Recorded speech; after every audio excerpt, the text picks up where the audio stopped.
Hello বন্ধুরা, সবাইকে নমস্কার। আমি নূপুর সাহা কিচেন অ্যান্ড ব্লগ থেকে বলতেছি। আমি ঢাকা বাংলাদেশ থেকে বলতেছি। আমি ঢাকা কল্যাণপুর থাকি। আমি এখন রান্না করব ট্যাংরা মাছ দিয়ে আলু পটলের ঝোল। এখানে পটল ছুলে কেটে নিয়েছি, আলু কেটে নিয়েছি, ট্যাংরা মাছ হলুদ মরিচ দিয়ে মেখে নিয়েছি। চুলায় কড়াইটা বসিয়ে তেলটা ভালো করে গরম করে নিয়ে ট্যাংরা মাছগুলো এভাবে ভেজে নিচ্ছি। সবগুলো ট্যাংরা মাছ এভাবে ভেজে চুলা থেকে নামিয়ে নেব।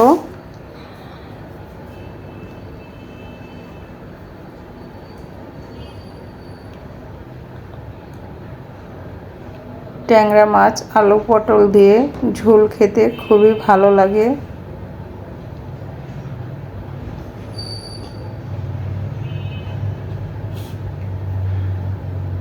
সবগুলো ট্যাংরা মাছ এভাবে ভেজে চুলা থেকে নামিয়ে নিয়েছি। অবশিষ্ট তেলে দিয়ে দিচ্ছি কেটে রাখা আলু,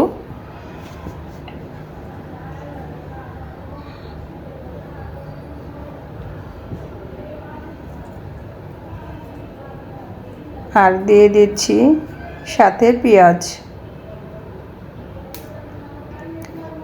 আলু একসাথে কিছুটা সময় ভেজে নেব।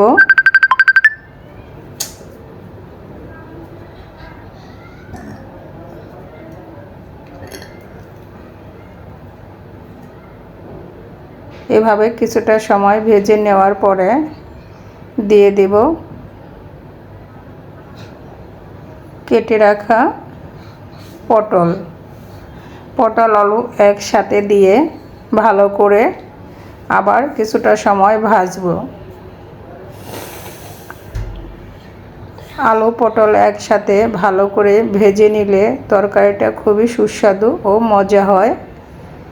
এভাবে নেড়েচেড়ে বেশ কিছুটা সময় ভেজে নেব।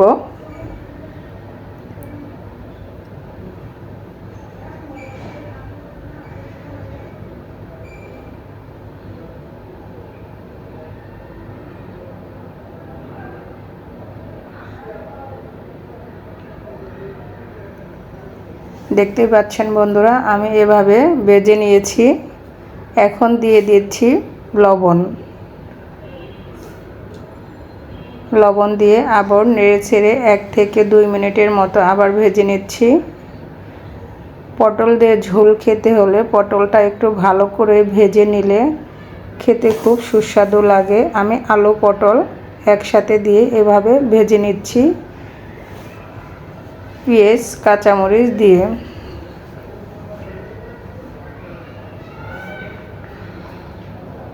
এখন দিয়ে দিচ্ছি পরিমাণ মতো হলুদ গুঁড়া,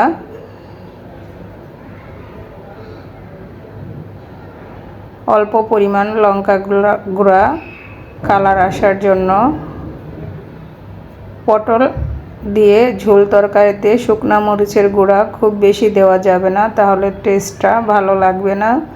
অল্প পরিমাণ দিয়ে দিয়েছি। আর দিয়ে দিলাম ভেজে রাখা ট্যাংরা মাছ দিয়ে এখন আবার কিছুটা সময় 1 থেকে 2 মিনিট কষিয়ে নিয়ে দিয়ে দেব ঝোল। আমি তরকারিটাতে খুব বেশি ঝোল রাখবো না, হালকা হালকা ঝোল থাকবে, কারণ এখানে পটল আলু প্রায় সিদ্ধ হয়ে গিয়েছে, কারণ আমি অনেক ভালো করে ভেজে নিয়েছি। এখন দিয়ে দিচ্ছি অল্প পরিমাণ জল দিয়ে নেড়ে চেড়ে দিচ্ছি।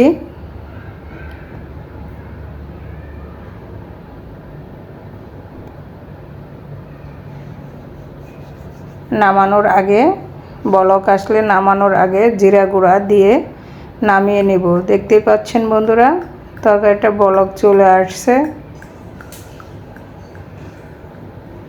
যদি ভালো লাগে এভাবে অল্প মশলাতে রান্না করে দেখবেন, খেতে খুবই সুস্বাদু লাগে। এখন দিয়ে দিলাম জিরা গুঁড়া। যদি আমার রান্নাটা ভালো লাগে প্লিজ লাইক কমেন্ট শেয়ার করে পাশে থাকবেন। আর যদি বেশি ভালো লাগে আমাকে সাপোর্ট করে পাশে থেকে যাবেন।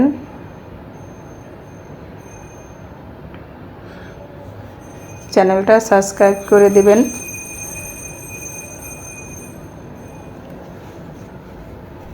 তরকারিটা হয়ে গিয়েছে, আমি এইটুকু ঝোল রেখেছি হালকা হালকা। এখন চুলা থেকে নামিয়ে নিলাম। ঝটপট হয়ে গেল ট্যাংরা মাছ আলু পটলের ঝোল।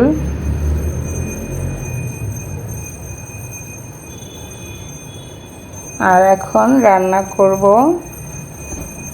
কড়াইটা ভালো করে গরম করে নিয়ে পরিমাণ মতো তেল দিয়ে দিচ্ছি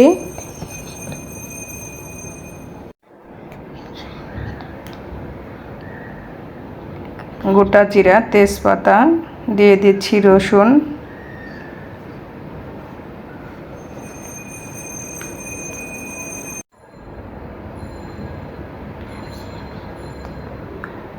রসুনটা দিয়ে হালকা ভেজে নিচ্ছি। দিয়ে দিচ্ছি এখন পেঁয়াজ কুচি, কাঁচামরিচ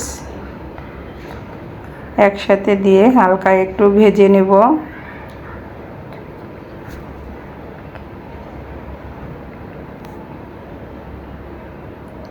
দিয়ে দিচ্ছি স্বাদ মতো লবণ।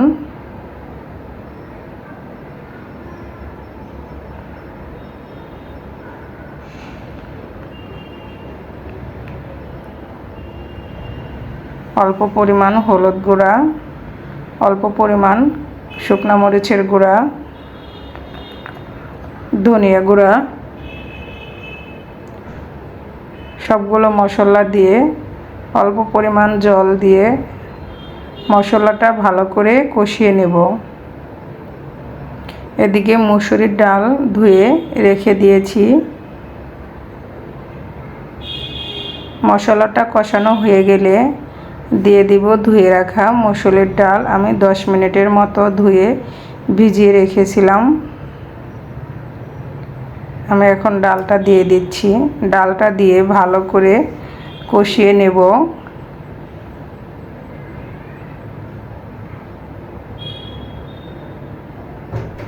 এভাবে কষানো মুসুরির ডাল খেতে খুবই সুস্বাদু।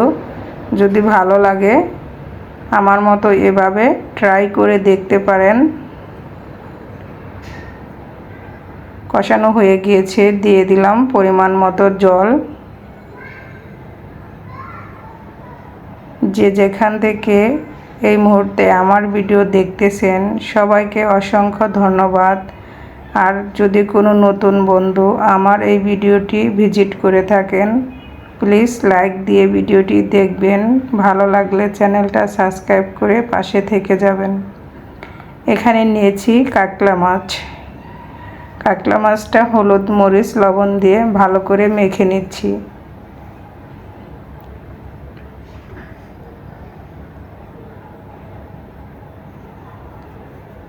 নিয়েছি পেঁয়াজ কুচি, কাঁচামরিচ। প্যানে পরিমাণ মতো তেল দিয়ে কাতলা মাছগুলোকে ভালো করে ভেজে নেব।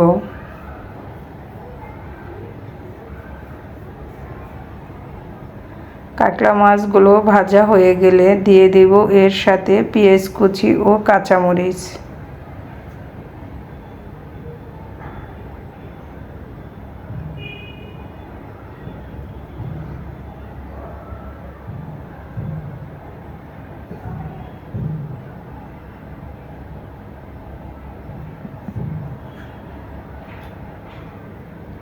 মাছগুলো এভাবে দুই পাশে ভালো করে ভেজে নিচ্ছি।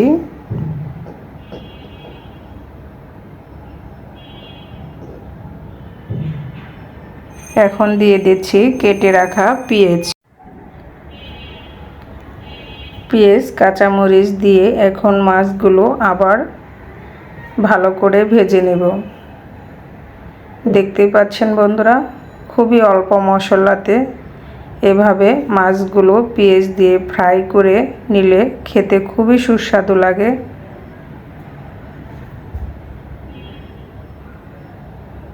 আমি পেঁয়াজ দিয়ে মাছগুলো এভাবে ভেজে নিচ্ছি।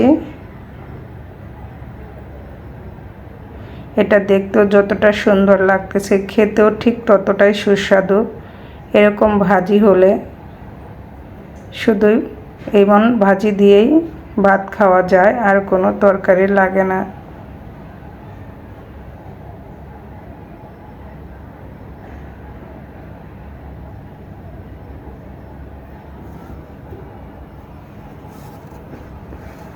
আমি মাছটা হালকা একটু ভেঙে দিয়েছি।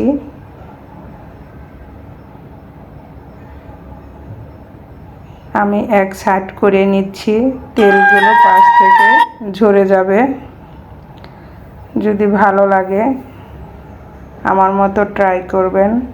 সবাই ভালো থাকবেন, সুস্থ থাকবেন। আজকের মতো এখানেই